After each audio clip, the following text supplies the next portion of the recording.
capítulos 4 al 6. ¿Qué son las ideas preconcebidas? Si nos vamos a la definición de la Real Academia de la Lengua Española, vemos que estas ideas están formadas sin juicio crítico y sin tener en cuenta los datos de la experiencia, es decir, es prejuzgar. Dicho de otra manera, son ideas o teorías que se tienen de algo o de alguien antes de tener conocimiento directo sobre ello, por lo que puede ser ideas que surgen desde las experiencias de terceros, rumores o prejuicios propios de la persona o la sociedad en la que se desenvuelve.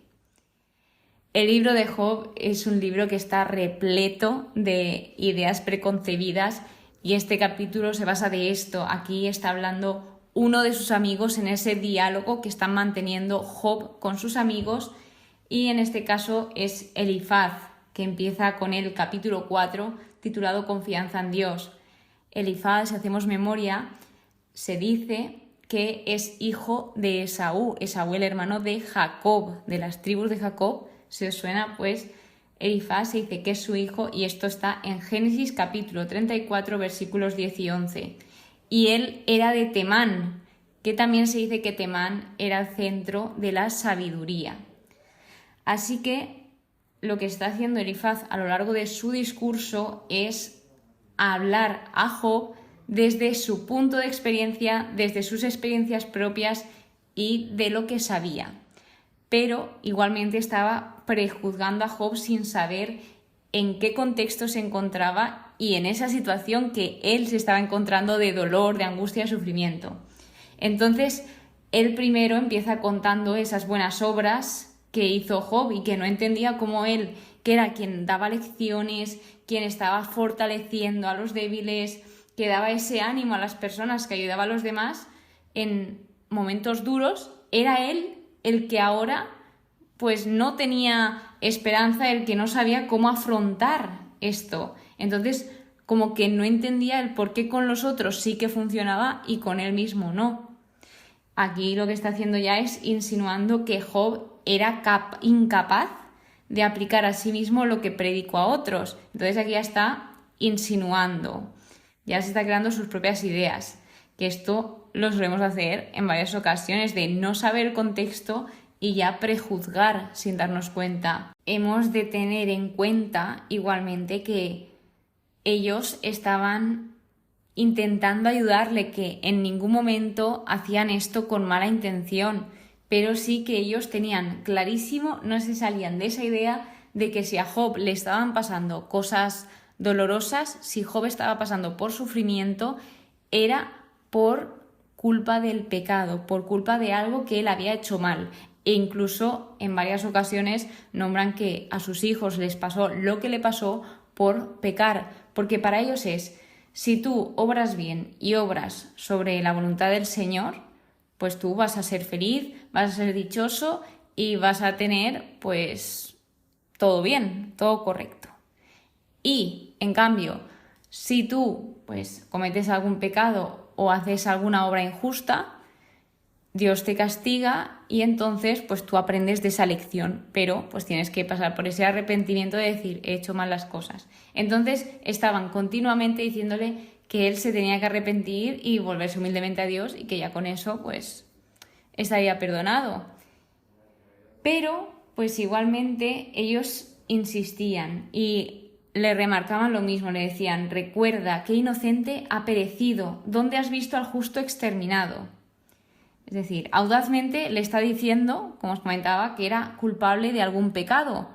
Sin embargo, Job sabía que él era un hombre justo, que estaba empezando a desorientarse porque él sabía lo que hacía y sabía que él era un hombre temeroso a Dios, obediente a Dios, y que no sabía de dónde provenía todo este dolor, toda esta angustia, todo este sufrimiento. Entonces él también podía entender que sus amigos le aconsejasen y le dijesen todo esto, pero siempre hay formas, siempre hay maneras de decirlo, y según va transcurriendo todo esto se ve que no se lo dijeron de la forma más suave, de la forma más empática, por así decirlo. De modo que el diálogo va transcurriendo, empieza el capítulo 5, le vuelve a decir que a qué santo iba a recurrir, y en este contexto los santos simbolizan o se refieren a los ángeles tenidos por intercesores, a un intercesor. Así que bueno, también le dicen que el hombre es quien nace para sufrir, y en otras traducciones indica que el hombre es quien nace para el trabajo. Y al final lo que quiere decir, después de indagar en este versículo, es que el hombre nace para enfrentar dificultades y responsabilidades en la vida, y que éstas le ayuden a crecer como persona. Continúa dándole consejos y también indicándole qué hace Dios, esas bendiciones que Dios da de restauración.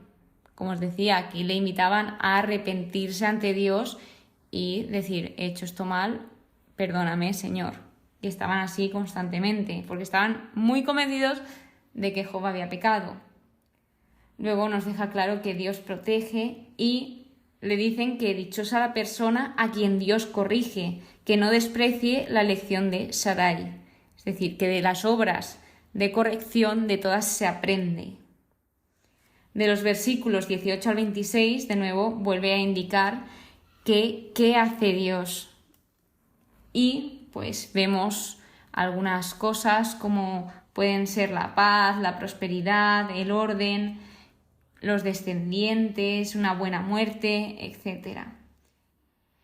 Así que ellos dicen que son testigos de esto, que esto lo tienen comprobado, y que le invitan a Job a escucharlo y a que saque la lección de aquello que se supone que él había errado.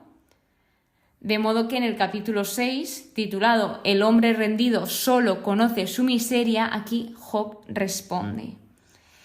Y él lo que está expresando es su dolor, su sufrimiento, diciendo: tengo clavadas las flechas del Shaddai, del Todopoderoso.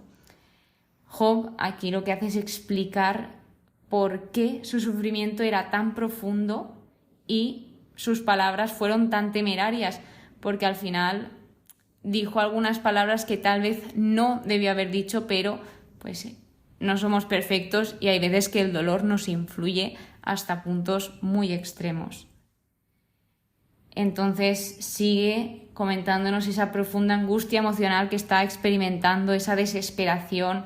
También le pide a Dios, por ejemplo, que se cumpla ese deseo y que Dios responda a su esperanza. Le hace peticiones a Dios en medio de esa tormenta.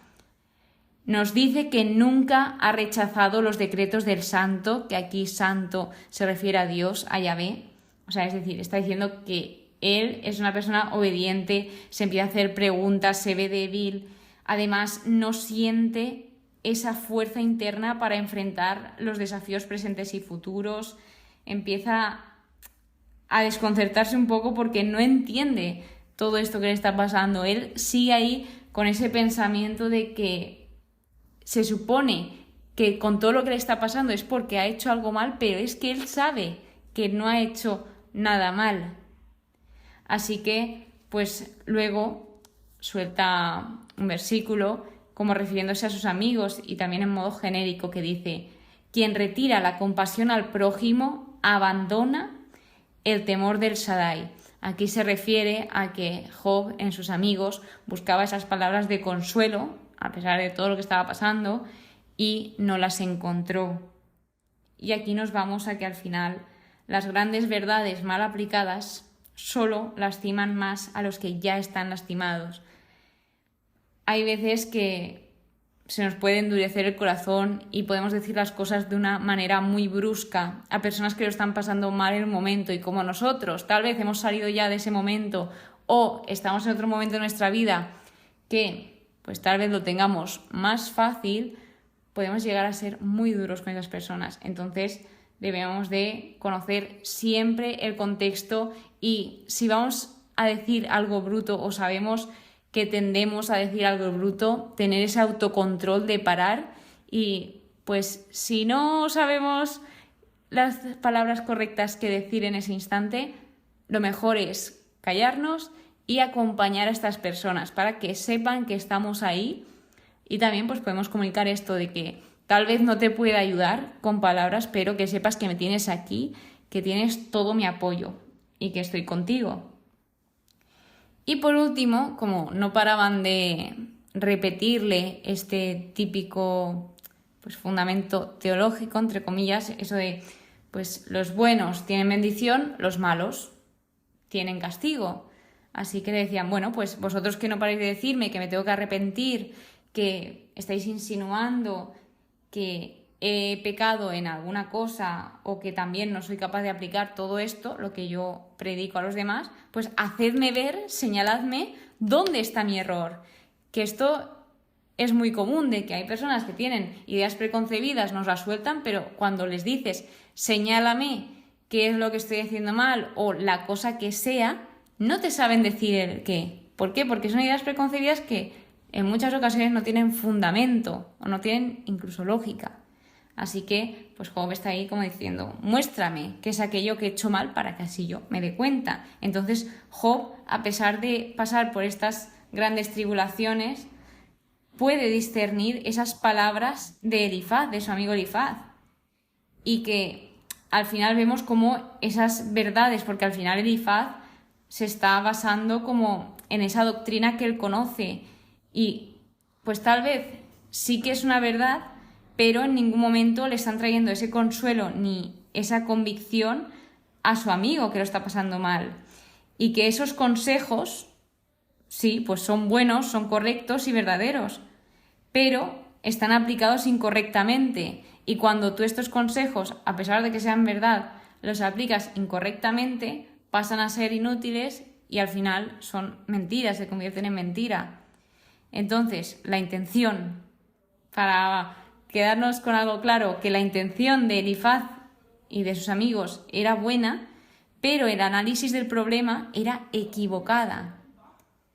Entonces, pues fijémonos antes de plantearnos ideas preconcebidas del contexto de la situación y, como os decía, que si no sabemos qué hacer o qué decir, lo mejor es estar al lado de esa persona que nos necesita. Y esto ha sido todo por hoy. Muchas gracias por escucharme, muchas gracias por estar aquí. Espero que hayáis aprendido, aunque sea un poquito. Es un libro bastante complicado de explicar, de transmitir. A mí hay cosas que pues me está costando un poquito entender, pero como sabéis, este podcast va de eso, va de construirse y de aprender poco a poco durante el tiempo. Así que nos vemos en el siguiente episodio, que paséis muy buen día y que Dios os bendiga.